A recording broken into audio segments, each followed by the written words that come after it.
So I'm in Joplin, Missouri, which from a violent crime standpoint isn't overly bad, although their murder rate is 15.4, which is getting into that iffier category. But their property crime here is 212% worse than the national average, which definitely puts them into the iffy category. The assault rate here is 317 per 100,000 people, which, you know, is getting closer to the iffy. If you want a comparison, Chicago's 550, so it's much lower than like Chicago is. But 317 isn't necessarily good. It's not horribly bad. Your odds of becoming a victim of a crime here are 1 in 16, which is a little on the high side. Again, more just in that iffy category. The cost of living here is much lower than the national average, and the housing is 34% lower, which might be the reason why the population here is rising. It's currently at 52,000, but it's been rising, and that might be what's spurring on the crime as well here. As the population gets bigger. Yeah, wow, a lot of litter right over there. It's kind of a sprawled out city. Like, I feel like it's very sprawled out. It's got that kind of feel to it, unless there's a downtown up here that we're gonna come to. It just feels very sprawled out. It's 79% white, 7% Hispanic, and 2% black. So it's not extremely diverse by any means. Just looks like one big, huge, long strip mall. We're gonna go, and we kind of made that light. Yeah, it looks like one big, you're looking up this street, it looks like one big, long strip mall all the way up. From here anyway.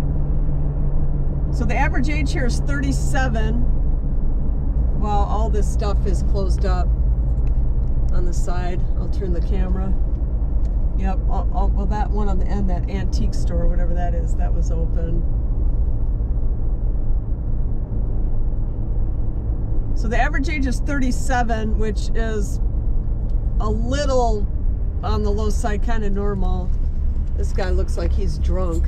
I don't know if I caught him on there, but he looks like he's drunk walking around. It's early in the morning too.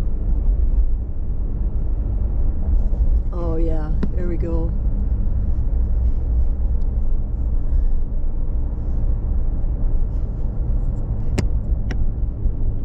Yeah, all that's first one's closed up, then you got one that's open, one that's closed, one that's open, one that's closed, a couple more that are closed.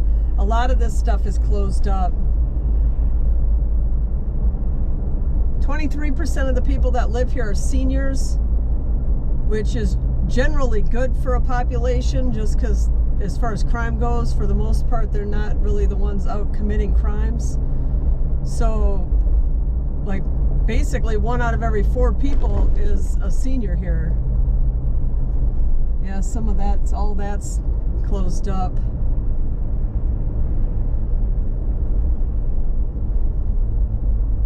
A lot of this, although this is a long stretch of businesses for a town this size. So it makes sense that a lot of them are closed up. This must be getting closer to where the actual downtown is.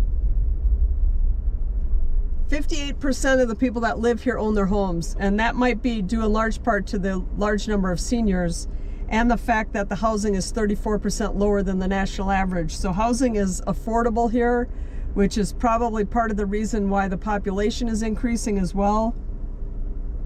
58% owning a home is really good for a city. The The average earnings here are $33,000. So if your average earnings are on the lower side and still you have a home ownership of 58% and only 42% of people renting, that's pretty good. It's an 18% poverty rate, which is a little on the high side, but normal for a city that's got a level of crime like this one has. I mean, it's kind of cute. That's all boarded up there. That first building is empty. The rest of this looks like it's open on this side. I'll just keep the camera. Oh, that one's closed. That one's long since closed up, that one. I'll keep it on this side since there's cars on the other side.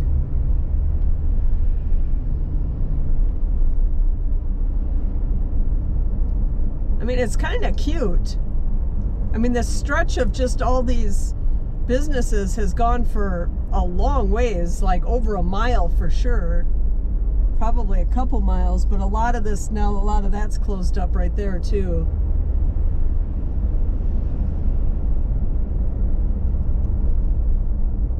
It's kind of a cute town though.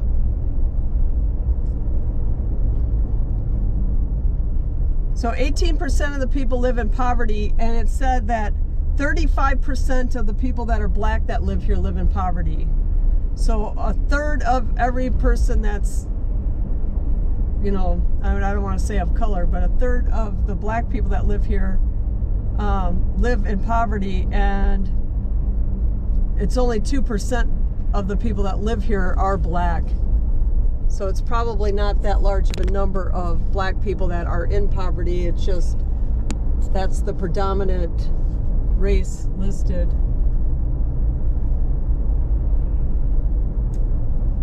And I'm going to turn down one of these roads here so we can see what the houses look like here. Since you can afford a house here, we'll drive by and take a look at some in case anybody's actually interested in moving here. There's a 45% marriage rate, which is good, and 58% of the people that live here were born here. That's a little on the low side. Usually it's somewhere in the 70s or 80s, but maybe that's just because a lot of people, the population is growing, so a lot of people are moving here, and that may be why the less people were born here. Oh. Let's look at what houses you can buy for 34% less than the national average. Needing a little bit of repair, not overly well. Don't want to speak too soon. Yeah, that one on the end that one take a lot of work to fix that one up.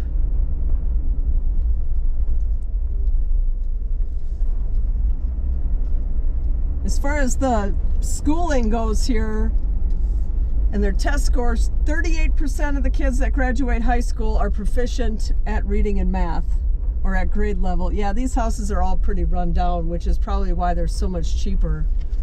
Wow. And this one on the corner here.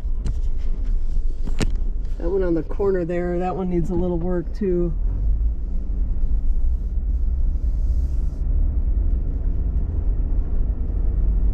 But they're cheap.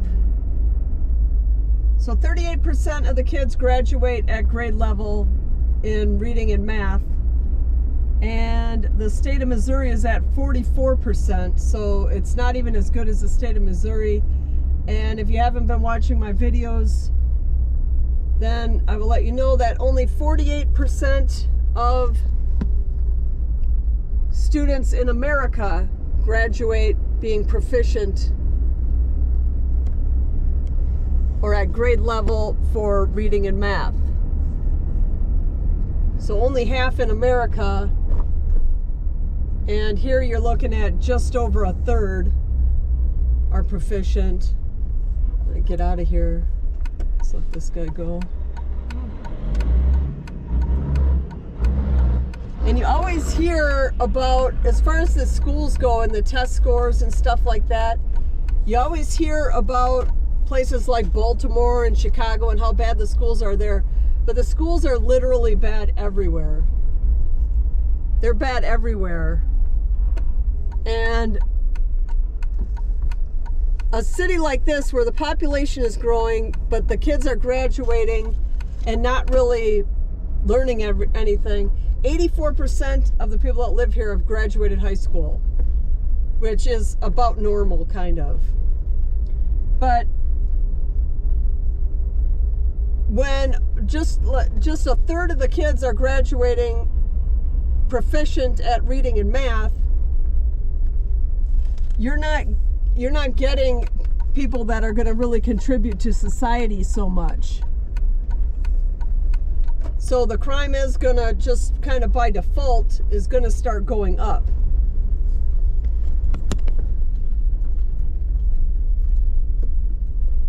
Or it's not going to go down, let's put it that way.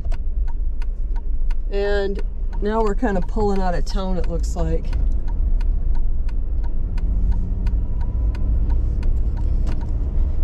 That's just a guy, I don't think. Yeah, that's just a guy, that's not a homeless person. I didn't see any homeless people. But we saw what the houses look like, and the houses, like I said, they're cheap here. You can move here and buy a house. Well, here's new construction. You can move here and buy a house. The schools aren't very good.